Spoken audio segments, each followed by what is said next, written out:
अभी हम लोग जो सिस्टम फॉलो कर रहे हैं कि पढ़ रहे हैं और पढ़ने के बाद जो है हम आपको टेस्ट देते हैं, करते हैं एमसीक्यूज में। जैसे कल हमने बायोग्राफी का जो हिस्सा पढ़ा था उस पे हमने आपको टेस्ट दे दिया। तो जिस दिन शेड्यूल होता है हमारे, जैसे बायोग्राफी आज हमने बताया कि बायोग्राफी पढ़ेंगे ये हिस्सा, तो जो आपके पास नोट्स हैं, जो पढ़ने वाले साथी हैं, कम से कम उसको एक बार रिवाइज कर लेते हैं कि आज चलो देखते हैं क्या चीज़ पढ़ी पढ़ी जाती हैं। एक बार ये हो गया। दूसरी बार हमने पढ़ा दिया आपको, एक हो गया। तीसरी बार आपने टेस्ट कर लिया हमारे साथ। चौथी बार आपने हमारे साथ जो है उसको एलिब्रेशन कर लिया। तो हम किसी भी टॉपिक पर आपको पढ़ने के लिए 4 बार मौका दे रहे हैं, सिर्फ हम अकेले आपसे। और अगर आप हमारे सिवा, मतलब हमारे सिस्टम के अलावा 1 या 2 बार चीज़ों को आप खुद से रिवाइज कर लेते हैं, तो वो 5 या 6 बार चीज़ें चली जाती हैं। 5 या 6 बार अगर चीज़ें जो आपके दिमाग में फैक्ट जा रहे हैं, ज़ाहिर-सी बात है वो अनकॉन्शियस माइंड में जा कर के अपनी जगह बना रहे हैं, इसमें कोई दो राय नहीं। हाँ, बीच-बीच में जो है रिवाइज करना बहुत ज़रूरी होता है, जो कि कर भी रहे हैं हम लोग। और ये सारी चीज़ें एग्ज़ाम तक के आपके एज़ इट इज़ बनी रह सकती हैं, अगर हमारा रिवीजन और टेस्ट सीरीज़ इसी तरह से हम लोग करते रहें। हमें इस चीज़ का पूर्ण विश्वास है कि आपको इस तरीके से बेनिफिट हो रहा होगा। और इस चीज़ को भी हम कह सकते हैं कि शायद ही ऐसी कोचिंग में आपको इस तरह से पढ़ाने का कोई तरीका इस्तेमाल किया जाता हो। और किया जाता होगा तो शायद मेरी जानकारी में है नहीं।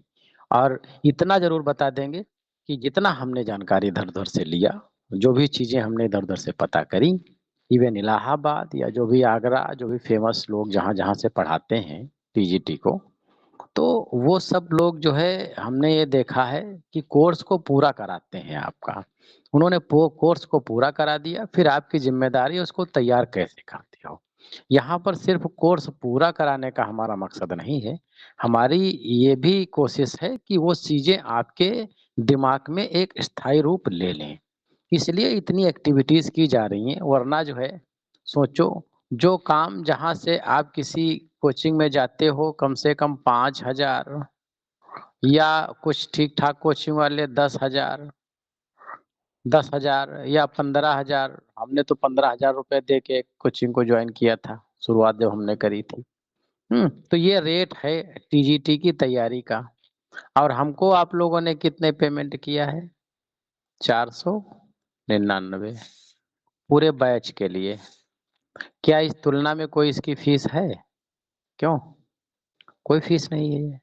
नो हम ये सर। चीज़ें उन लोगों के लिए कर रहे हैं जो साथी ये फीस दे कर के अपना बेसिक लेवल तैयार कर चुके हैं और पैसे के रूप से बड़ा परेशान हो चुके हैं, कहाँ तक आखिर हम दें? तो एक ये रिवीजन कह लीजिए, फुल स्टडी हम यहाँ पर बैच आप लोगों को दे रहे हैं।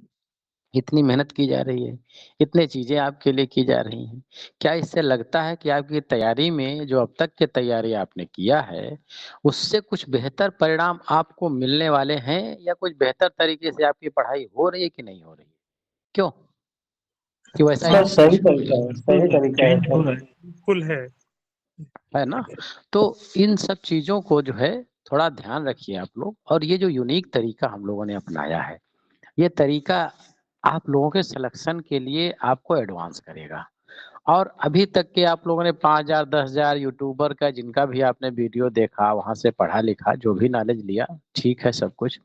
लेकिन अगर उनसे आपको चीज़ें यहाँ पर बेहतर मिल रही हैं, अगर आपको लगता है कि जो भी हमने अब तक के एक्टिविटीज़ करी हैं, उनसे ज़्यादा अच्छा काम किया जा रहा है, आपके भले के लिए किया जा रहा है, तो कम से कम इतनी ज़रूर उम्मीद करते हैं, इस 499 रुपए का जो कोर्स है, ये कोई कोर्स की फीस नहीं है।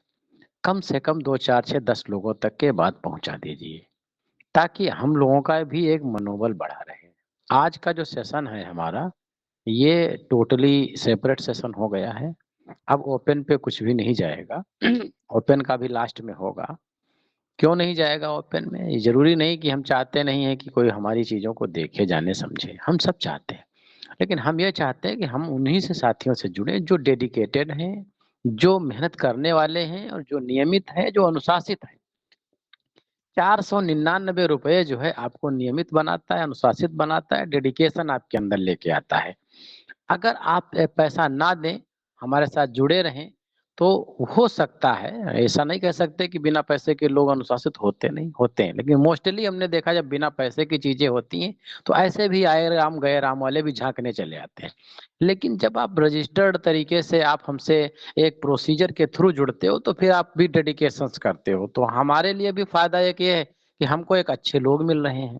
आपके लिए भी फ़ायदा चीज़ एक है कि आपका भी एक डेडिकेशन वहाँ पर बन रहा है। आपको भी लग रहा है कि फ्री के ऐसे अरू-गरू चीज़ें नहीं मिल रही होंगी, आप भी अच्छे से कर लोगे। और दोनों लोग अगर अपने-अपने मकसद में इस तरह से कामयाब होते चले गए, तो सिलेक्शन आपका आने वाले समय में निश्चित है, हो जाएगा। सिलेक्शन लेना कोई बहुत बड़ी बात है या नहीं है, हमसे बेहतर आप समझते हो। चीज़ों को रिकॉल करना बहुत मायने रखता है एग्ज़ाम में। अगर रिकॉल कर लिया अच्छे से, तो आपने देखा होगा पढ़ते-पढ़ते परेशान धुरंधर हो गए, सिलेक्शन नहीं ले पाए। जिन्होंने कम पढ़ा था, सिलेक्शन ले लिए। आपको लगता है अरे तो लगते नहीं था, तो बिल्कुल डार्क हॉर्स आदमी निकल गया। लगते नहीं था कि पढ़ा लिखा होगा, लेकिन सिलेक्शन ले लिया। तो उसी तरह से चीज़ें जो है रिकॉल बढ़िया अच्छे से तभी हो पाती हैं जब हम चीज़ों को करते रहते हैं। तो आप लो ज़्यादा से ज़्यादा लोगों तक के चीज़ों को पहुँचाइए और ऐड करिए लोगों को। और अगर किसी के पास फाइनेंशियली 499 की भी दिक्कत है, तो हमने पहले भी कहा था, अब भी कहा, अगर ऐसा कोई साथी मिलता है, 2-3 चीज़ें तो हम ओपनली आपको बता दें।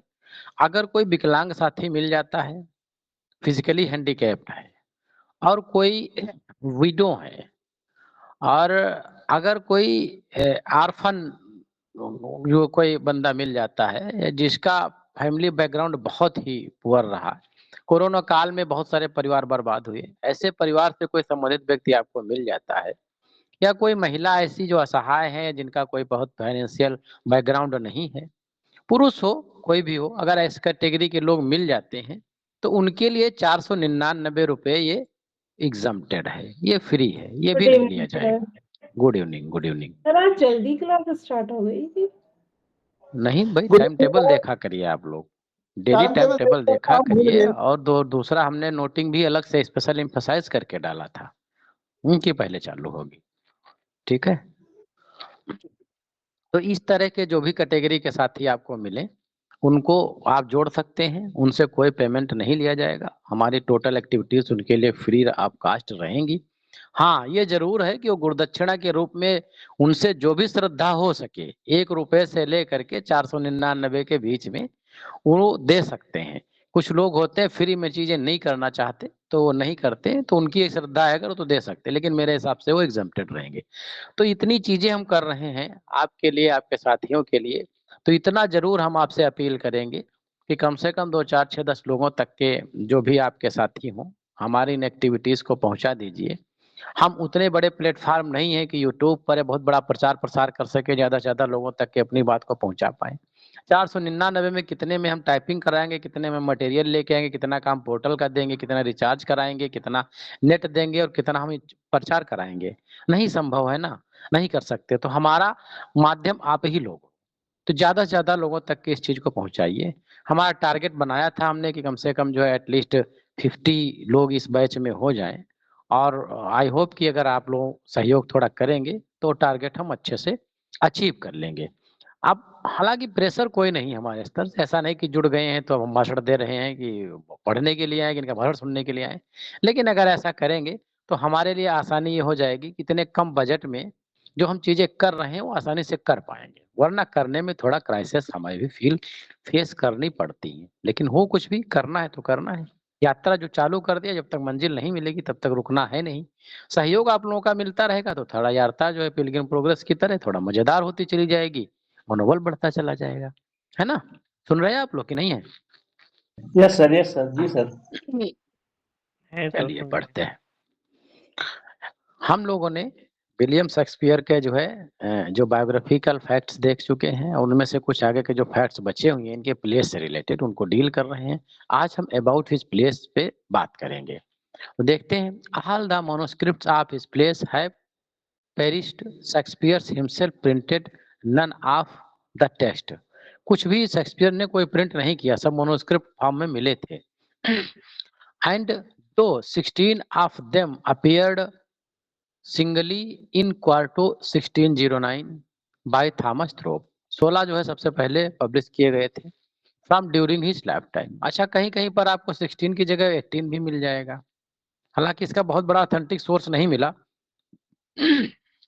लेकिन 16 जो अल्बर्ट जे है, तो वो जो है 16 मानते हैं। तो जब वो 16 मानते हैं, अल्बर्ट को आयोग कंसीडर करता है, तो इसलिए हम भी 16 मानते हैं। मिला कई जगह 18 भी है। From during his life time they were all unauthorised edition, ये सारे अनऑथराइज्ड थे। आपसे पूछा सकता है कि अनऑथराइज्ड वर्जन में कितने इनके प्ले आए थे, तो 16 आए थे। It was not till 1623, 7 years after his death, that the first folio edition was printed by the two courage Heminges and Condells. उसमें जो है ये सारे जो है 26 प्ले जो है डाले गए थे, आए थे उसमें। बट पेरिकल्स को जो है ओमिट कर दिया गया था, क्योंकि इसकी जो है जो एक्सेप्टेंस रही थी ऑथरशिप की, वो शेक्सपियर के लिए नहीं बन पा रही थी, इसलिए इसको ओमिट कर दिया गया था। और इसको जो है सेकेंड एडिशन जो इसका आता है, उसमें इसको जो है सेकेंड एडिशन 1664 और 5 में जो आता है थर्ड फोलियो का, उसमें इसको प्रिंट करा जाता है पेरिकल्स को। द मैच्योर कॉमेडीज की अगर हम बात कर लें, तो here is the fine flower of Shakespeare's comic genius. Fine flower किससे माना जाता है? उनके ट्रेजेडीज को माना जाता है, उनके कॉमेडीज को माना जाता है, कि उनके सोनेट्स को माना जाता है। तो ये ध्यान रखिएगा, उनकी जो मैच्योर कॉमेडीज है उन्हें फाइन फ्लावर माना जाता है। The comic spirit manifested itself to many levels, the sophisticated wit of the Beatrice and Benedict। इसमें जो मचेड ओवर नथिंग आता है, और उसमें बेनेडिक्ट बेatrice है, डॉगबेरी और बर्जेस है, इसकी जो स्पीचेस है, इससे लगता है कि काफी जो है अब विलियम शेक्सपियर मैच्योर हो चुके हैं। जैसे 12th नाइट में टोबिस ब्लेस के जो है काफी स्पीचेस रहती हैं। मर्चेंट ऑफ वेनिस में लॉन्स्टेड गोबो की स्पीचेस जो है, और एज यू लाइक इट में जो है टच स्टोन के द्वारा जो अच्छी अच्छी स्पीचेस 7 एजेस बताते हैं, इससे लगता है कि ये जो है पीरियड ऐसा चल रहा है, उनका मेच्योरिटी का पीरियड है, और इसे ही जो है हम फाइन फ्लावर के नाम से जानते हैं। सोमवार और प्रॉब्लम प्ले में जो है All's Well that Ends Well Measure for Measures Troilus and Cressida, ये जो है इसमें रखे थे। सोमवार में मतलब क्या होता है, थोड़ा सैड हो, जिनका जो दुख कुछ उसमें दिखाया जा रहा हो, कुछ परेशानियां दिखाई गई हो, इस तरह के प्लेस ये हैं। Though comedies in the sense that the chief characters do not die, their tone is sombre sad and tragic. जो ये ट्रेजिक प्ले ये है सोमबर, इसमें कॉमेडीज जितने हैं, इनमें किसी भी कैरेक्टर की डेथ नहीं होती है, फिर भी डेथ होते होते बच जाती है। जैसे कि आप 12th नाइट में भी देख लो, मर्चेंट मेजर फॉर मेजर में देखो, हेड ट्रिक बेड ट्रिक होता है सब कुछ, लेकिन उसमें डेथ होती प्ले में किसी की नहीं है, लेकिन वो डेथ होते होते, ट्रेजिडी होते होते बच जाती है। तो इसे ट्रेजिक कॉमेडीज वगैरह भी इसी में आ जाते हैं। तो इसे सोमबर पैड या ट्रेजिक प्ले कहा जा सकता है, लेकिन इसकी टोन होती है, प्ले पूरे नहीं होते हैं। ग्रेट ट्रेजिडी में जानते हैं, होकम बहुत बार पढ़ चुके हैं, Hamlet, Othello, Macbeth and King Lears are the climax of the Shakespeare's art. आपसे पूछ लिया जाए कि शेक्सपियर के आर्ट का क्लाइमेक्स कौन कौन से प्ले हैं, तो ये होकम है, तक कही देगा, लेकिन ये ध्यान रखिएगा। In the intensity of the emotion, depth and psychological insight, power of the style and the supreme. इस पीरियड में जो उनका मनोवैज्ञानिक जो तथ्य थे, जो साइकोलॉजिकल व्यू था, वो काफी जो है हाई पीक पर लोगों को समझ करके चीजें लिख रहे थे। रोमन प्ले की अगर बात करें, तो these are based on the North translation of Plutarch life.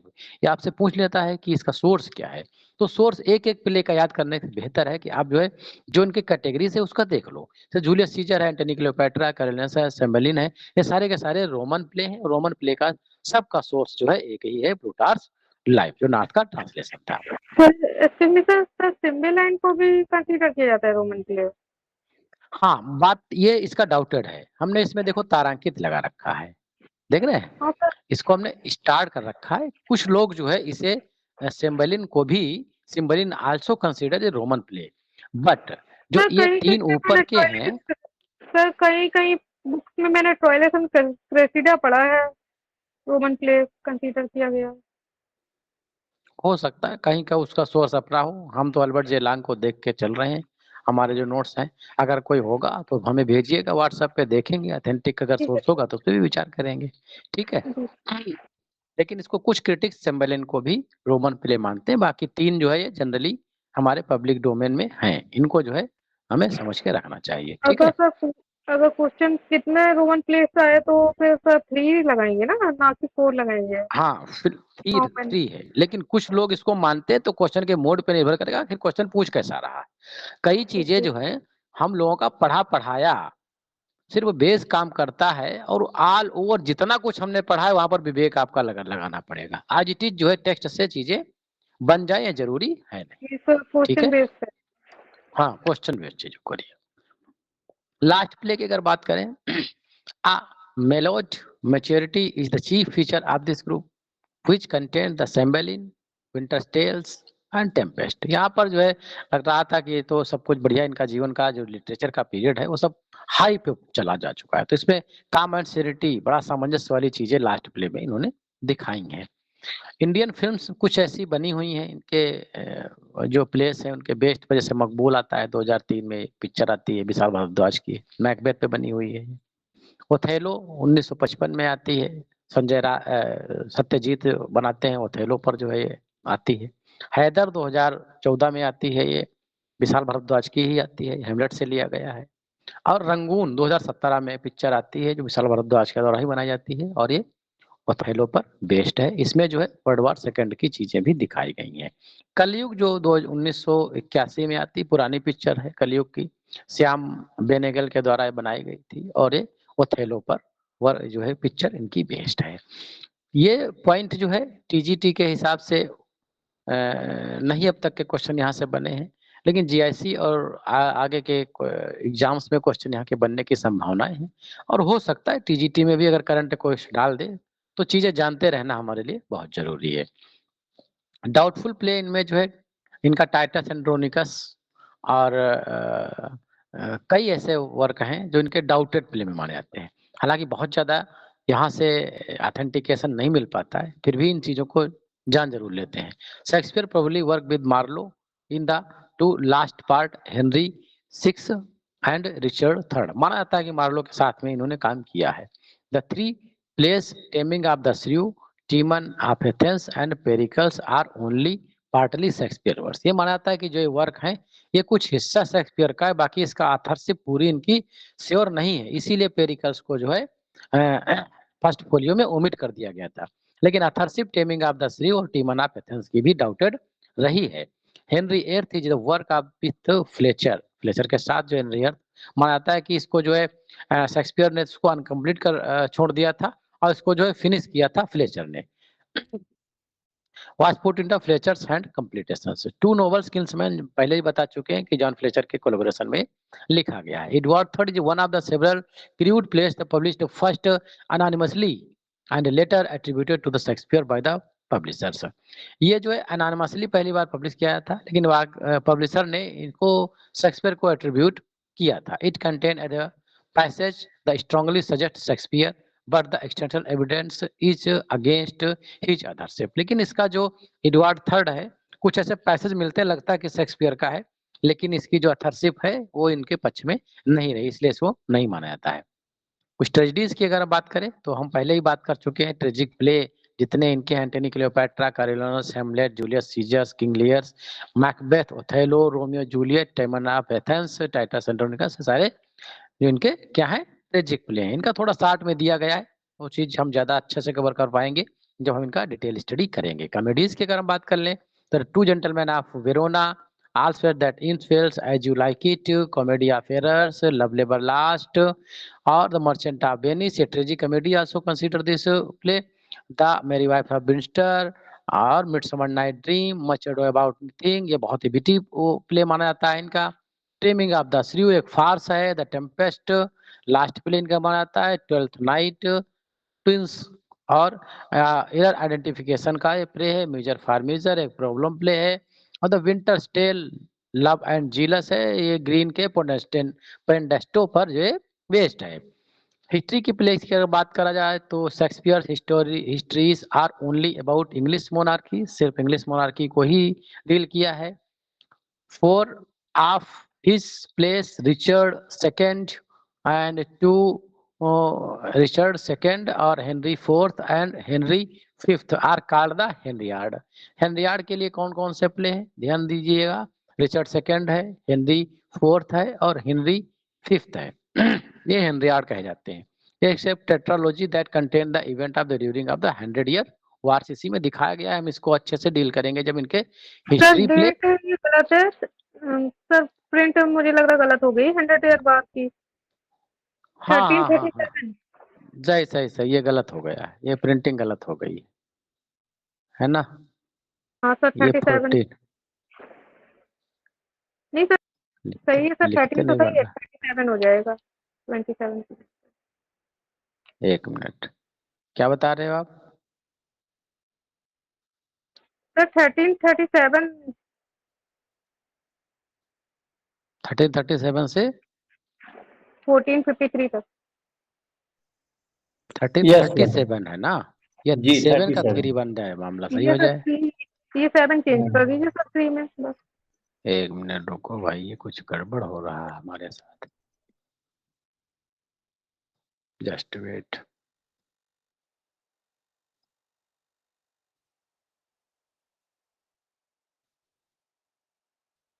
चलो इसको सुधार लीजिएगा, अब सही हो गया। Yes sir. Yes sir. हाँ हाँ, सर डेट थोड़ी सी है सर, बार अब रोज की भी सर मुझे लग रहा है गलत है। एक्चुअली नहीं, देखो ये जो डेट्स हैं ये अलग अलग जगहों पर भी आपको मिल सकती हैं, लांग में भी अलग मिल सकती है, वहाँ भी अलग मिल सकती है आपको। हमने जो रखा है तो देख के रखा है लोगों सर में ये से, तो देखिएगा जो फैक्ट होगा है तो सर, बताइएगा। 100 ईयर बाद वाला ये तो फैक्ट है ही। हाँ हाँ सही है सही। Meanwhile, Richard's third and three place Henry VI explored the event of during War of Roses, जो कि 22 से 85 तक के आता है 1400 में। King John, the reign of the John Lacklands, King of England from sir actually में 11। सर, हाँ हाँ सर मैं यहाँ कुछ कहना चाहूंगा सर, ये वार ऑफ रोजेज है यहाँ 1455 आई ये थिंक। तो ये भी डेट गलत है, हाँ हाँ हाँ 1455 से 85 तक है ये। जी जी जी जी 55। 55 यस सर। 55 है, 55 सर सही। प्रिंटिंग एरर है, ये प्रिंटिंग एरर। प्रिंटिंग एरर हो गई, दिख रहा है 55। Yes sir, yes sir. रुको फिर से लिख दे रहे हैं, ठीक। ये जो है किंग ऑफ इंग्लैंड रहते हैं 1199 से 1219 तक के, John Lackland. Edward third ruled England. ये सारा कुछ डेट लिखी हुई है, इसका जो है हम लोग डिटेल में जब हिस्ट्री प्ले पढ़ेंगे तब वहाँ चीजों को कर देंगे, अभी देखेंगे आप तो इसको डायरेक्टली देख सकते हैं। प्रॉब्लम प्ले हम पहले ही बता चुके हैं। प्रॉब्लम प्ले का जो टर्म है, ये शेक्सपियर के जो प्लेस हैं इनके लिए जो है एफ.एस. बॉस ने जो है इन प्लेस को कैटेगराइज किया था एज ए प्रॉब्लम प्ले। जबकि जो है प्रॉब्लम प्ले टर्म किसने दिया था, क्यों सिडनी किसने दिया था? ग्रैंड। सिडनी ग्रैंडी ने दिया था। तो यहाँ से कंफ्यूजन हो जाता है कभी कभी कि ये एफ.ए. बॉस होंगे कि ये सिडनी ग्रैंडी होंगी। तो F A. Boas only referred to Shakespeare's play, जबकि यूनिवर्सली जो प्रॉब्लम प्ले की बात करते हैं तो वो करते हैं कौन, Sidney Grundy. In 1599 collection of the works The Passionate Pilgrims appeared with the Shakespeare's name on the title page. It consists of unequal merits. In 1609 एक कलेक्शन आता है, इसमें थॉमस थ्रोप के द्वारा, उसमें चीजें जो है आती हैं। ये वर्क जो है डेडिकेटेड होता है मिस्टर W.H., जो कई बार हम ऊपर बता चुके हैं, जो अर्ल ऑफ विलियम हर्बर्ट होते हैं, अर्ल ऑफ पेम्बरबुक। ये नाम बड़ा कंफ्यूजिंग का रहता है। एक मिनट भाई, ये क्या हो?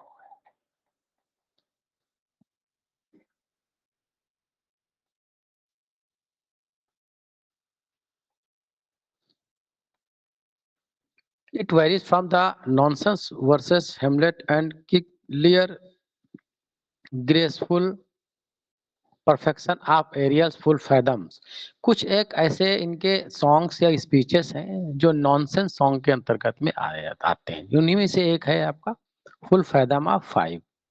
ये जो है स्पीच नॉनसेंस स्पीच में कुछ क्रिटिक्स इसको रखते हैं, इसका कोई मतलब नहीं रहता है, वहां पर बिना मतलब इन्होंने डाल दिया। हेमलेट उसकी है टेम्पेस्ट की। Touchstone and Audrey it was a lover and his less, ये भी है उसी एज यू लाइक इट की एक्ट 5th सीन 3 में आता है। वो मिस्ट्रेस माइन, ये कई बार पूछा गया है, 12th नाइट का है, एक्ट 2nd सीन 3rd में आता है। The willow song in Othello, the willow song act 4th scene 3rd में आता है। टेक और टेक दोज लिप्स अवे, ये भी कई बार पूछा गया है। मीजर फॉर मीजर का है, एक डर्ज है ये। Fear no more heat o the sun. In the Cymbeline Shakespeare would like to numb among the greatest lyric poet. ये सारी चीजें जो है क्या कहलाती हैं इनकी, एक नॉनसेंस मतलब अनरिलायबल स्पीचेस को अंतर्गत कंसीडर की जाती हैं। तो इस तरह से जितना भी विलियम शेक्सपियर पे एक चीजें डाटा हमको मिल सकता था और मैक्सिमम चीजें जो है यहाँ पर कवर करने की हम कोशिश की है। और इसके बाद जो है हम लोग पढ़ेंगे इनके डिटेल वर्क्स। तो सबसे पहले हम ग्रेट ट्रेजेडी से स्टार्ट करेंगे और उसके बाद जो है हम लोग फिर कॉमेडीज और सोनेट्स और ये सारी चीजें पढ़ते हुए जो हमने शेड्यूल आप लोगों को भेजा था उसी के हिसाब से हम लोग आगे पढ़ते हुए चलेंगे। तो आज का सेशन यहीं तक। और बता दीजिए कुछ कहीं पर कोई और मेरे इसमें मिसफिट तो नहीं दिख लगी? कुछ और सर तो नहीं वो नजर आई? जो सेकंड, वो सर जो सोनेट का जो एडिशन, वो फोलियो का एडिशन है सेकंड सर, 32 सेकंड है? एडिशन। 32? तो हाँ, फोलियो का सेकंड एडिशन, उसकी डेट सर कुछ कंफ्यूजिंग लग रही है सर। कहाँ पे है? 30। 32 है उसकी? चलो 30 हाँ हाँ 32 हाँ है, वो हाँ। देख लो कहीं गलत लिखा होगा, हम सही कर देंगे उसको। ठीक है।